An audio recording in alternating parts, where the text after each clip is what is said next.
안녕하세요. 서울꿈입니다. 다시 1년 만에 다녀온 노원 상계주공입니다. 이번 임장 동선은 7호선 수락산역에서 시작해 조응안신을 지나 상계주공 14단지, 12단지, 9단지, 7단지를 거쳐 노원역을 끼고 상계주공 5단지로 마무리합니다. 이상하게 끼워져 있는 노원구 조응안신은 상계주공은 아니지만 구독자 요청으로 관련 단지 분석이 필요해 현장을 직접 확인하게 되었습니다. 분석은 별도 생각과 해석이 들어가는 채널에 정리될 예정이며 이 영상에서는 실제 동선과 단지 환경 중심으로 임장 중 확인된 정보 기록을 담겠습니다. 노원구 조응안신은 1989년 준공 올해로 36년 차에 접어든 단지입니다. 총 5개 동 348세대 규모로 최고 15층으로 구성되어 있으며 용적률은 249%로 이미 법적 상한선에 근접해 있어 재건축 시 추가적인 용적률 확보에 제한이 있습니다. 평형 구성은 전용 면적 59 약 17.8평에서 84 약 25.4평까지 다양하게 이루어져 있으며 가구당 평균 대지 지분은 약 9.8평으로 다른 재건축 추진 단지들에 비해 다소 낮은 편으로 향후 정밀한 전진단 결과에 따라 사업 추진 여부가 결정될 예정입니다. 용적률이 이미 높아 추가적인 개발 여력이 제한적이며 가구당 대지 지분이 적어 재건축 시 조합원들의 추가 분담금 부담이 클 수 있는 문제점이 예상되어 구독자분 역시 보유냐 매도냐를 고민하셨습니다. 이는 해석이 들어가는 채널에 따로 남겨놓겠습니다. 저평가 의견들이 꼭 진주였다는 보장은 없습니다. 이제 본격적으로 상계주공 5단지를 향해 갑니다. 상계주공은 1980년대 중반 전두환 정부의 주택 500만 호 정책, 상계 중계지구 택지개발 사업으로 조성된 대규모 단지로 상계동에는 1에서 16단지, 창동에는 17에서 19단지가 위치해 있으며 전체 약 3만 세대 규모의 아파트 밀집 주거구역입니다. 서울꿈은 이 구역에서 목동 재건축과 유사한 구조적 흐름을 느꼈고 나중에 두 지역을 비교한 콘텐츠로도 이어질 수 있겠다는 생각이 들었습니다. 나중에 나름 비교 영상 한번 만들어 보겠습니다. 노원 상계주공 중 5단지가 유독 언론에 자주 등장하는 이유로는 실제로 재건축이 가시적으로 추진되는 거의 유일한 단지이기 때문입니다. 물론 상계주공 대부분 단지들이 재건축 추진을 표방하고는 있지만 실제 사업이 구체화된 곳은 드뭅니다. 오히려 이미 재건축이 완료된 상계주공 8단지, 현포레나 노원이 노원권 재건축 단지들의 전투력 측정기, 다시 말해 사업성의 기준점처럼 활용되고 있는 상황입니다. 너무 대규모 단지들이라 한 번에 다루기도 힘들지만 진행 사항이 미비하기에 따로 다루기에는 관심도가 낮다고 할 수 있겠는데요. 지금도 가는 동선의 14, 12, 9, 7단지를 5단지와 묶어서 이야기해야 할 정도로 정보의 양이 많지 않습니다. 상계주공 5단지도 크게 다르지 않지만 1년 전 시공사 갈등 문제 이슈로 재건축 사업성 여부와 별개로 인지도만큼은 메이커가 되었습니다. 최근에 변화가 있어서 제가 다녀온 게 아니라 1년 전과 지금을 비교한 영상이자 기록으로 남기는 영상쯤 되겠네요. 그럼 지금까지 지나쳐온 상계주공 재건축을 한 번에 정리한 뒤 5단지 시공사 해제 1년 후 리뷰 시작하겠습니다. 먼저 노원구 상계주공 14단지입니다. 1989년 준공으로 올해 36년 차, 총 2265세대 규모의 대단지이며 최고 15층으로 구성되어 있습니다. 용적률은 146%로 상계주공 중에서도 낮은 편에 속하며 평형 구성은 17평부터 35평까지로 다양합니다.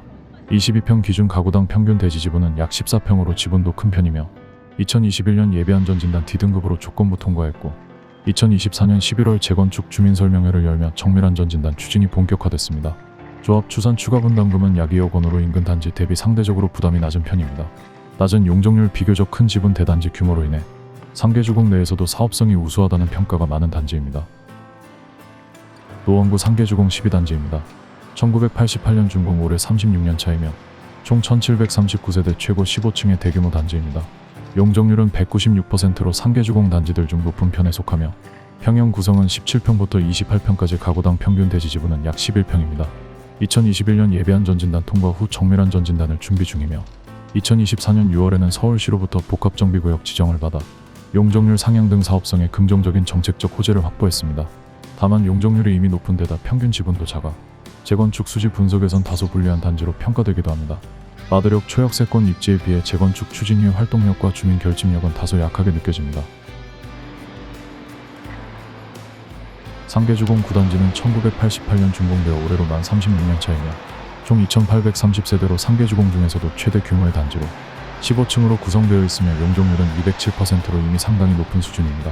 평형 구성은 21평부터 32평형까지로 다양하지만 대체로 중소형 위주입니다. 가구당 평균 대지 지분은 약 10.7평 수준으로 14단지와 비교할 경우 지분이 작습니다. 2021년 예비안전진단 D등급을 받아 정밀안전진단 자격을 확보하였으며 이후 현재까지 정밀안전진단 준비 단계에 머물고 있습니다. 재건축을 위한 추진위는 구성되어 있으나 추진 동력이 강하진 않은 상태입니다. 규모는 크지만 용적률이 높고 대지 지분이 낮아 사업성 측면에서는 불리한 구조이며 추가 분담금에 대한 우려와 조합 결성의 어려움이 잠재적 리스크로 작용할 수 있습니다.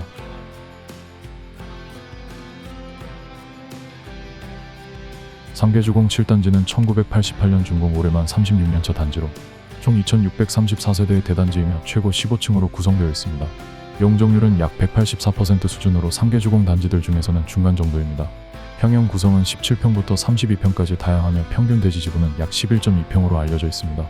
2021년 예비한 전진단 D등급을 받아 정밀한 전진단이 가능한 상태이며 2023년부터 정밀한 전진단 비용 모금을 추진하고 있으나 정밀한 전진단 착수 및 조합 설립까지는 아직 이르지 못한 상태입니다. 단지 규모와 입지의 안정성으로 인해 장기적으로는 사업성 가능성이 있다는 평가도 존재합니다. 다만 추진 위에 가시적 성과나 적극적 주민 참여는 아직 부족한 상태입니다.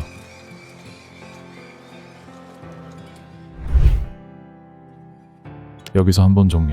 상계주공 14단지는 낮은 용적률과 넉넉한 지분으로 사업성 면에서 가장 안정적인 단지로 평가받고 있고, 상계주공 12단지는 역세권 입지에도 불구하고 높은 용적률과 작은 지분이라는 한계를 안고 있습니다. 9단지는 상계주공 최대 규모지만 이미 높은 용적률과 평균 이하의 지분으로 재건축 평가는 좋지 않은 편이며, 상계주공 7단지는 무난한 구성과 입지를 갖췄지만 재건축 추진 동력이 아직 뚜렷하지는 않은 상태입니다. 이제 마지막으로 상계주공 5단지로 향합니다. 상계주공 시리즈 중에서도 가장 언론에 많이 노출되고 실제로 재건축이 가시화된 유일한 단지입니다. 다녀온 단지들과 비교해 왜 5단지만 주목받고 있는지 확인해 보겠습니다. 상계주공 5단지는 1987년 준공 올해로 만 37년차를 맞는 단지입니다. 총 840세대 규모로 15층 이하 저층 위주의 구조를 갖고 있으며 전 세대가 전용 면적 31 약 11.2평로 구성된 소형 단일 평형 단지입니다. 용적률은 약 154%, 가구당 평균 대지 지분은 약 12.2평 수준입니다. 이 단지는 상계주공 중 가장 재건축이 구체적으로 진행된 단지로 2022년 11월 조합 설립 인가를 받았으며 2023년 GS건설을 시공사로 선정했으나 높은 공사비와 조합원 분담금 문제로 계약이 해지되었습니다. 현재 공사비는 3.3당 약 770만원 수준으로 책정되며 전용 84 기준 조합원 분담금은 약 5억에서 7억 원으로 추정되고 있습니다. 이는 조합원들의 예상을 크게 웃도는 금액으로 재건축의 핵심 장애 요인으로 작용하고 있습니다. 또한 전 세대가 소형 평형으로 구성되어 있어 대지 지분이 작고 일반 분양 수익이 거의 없는 구조로 실제 사업계획상 일반 분양 물량은 10가구 내외로 예상되며 수익형 재건축이 아닌 실비형 재건축에 가깝다는 평가를 받습니다. 거의 1:1 재건축입니다. 다만 서울시의 사업성 보정계수 적용으로 용적률 상향이 허용되며 일반 분양 물량을 일부 확보하고 조합원 분담금도 1억 이상 감소될 것 하더라는 확인하시기 바랍니다. 이를 통해 사업성 회복 가능성에 대한 기대도 일부 존재하나 결론적으로 실제로 가장 많이 진척된 단지이지만 구성 특성과 사업 구조상 수익성은 낮고 분담금 부담은 큰 단지입니다. 재건축에 있어 유명한 사업성까지 보장되지는 않습니다. 상계주공 5단지는 노원역초 역세권과 상업시설 접근성 학군 학원가 그리고 5층이라는 낮은 용적률이 재건축 기대감을 끌어올렸지만 소형 단일 평형 작은 대지 지분 낮은 일반 분양 비율이라는 조건으로 서울 동부권 재건축 유망주의 명성과는 달리 5억이 넘는 분담금 현실에 막힌 이슈만 있고 호재는 없는 재건축 아파트입니다. 최근 다른 동네의 토지거래허가 구역 해제 이슈로 거래량이 동반 상승하였지만 매매가는 오히려 1년 전보다 낮다는 점이 시장의 평가 같네요. 작년 언론의 집중 조명 이후 다시 1년 만에 찾은 상계주공 재건축 단지입니다.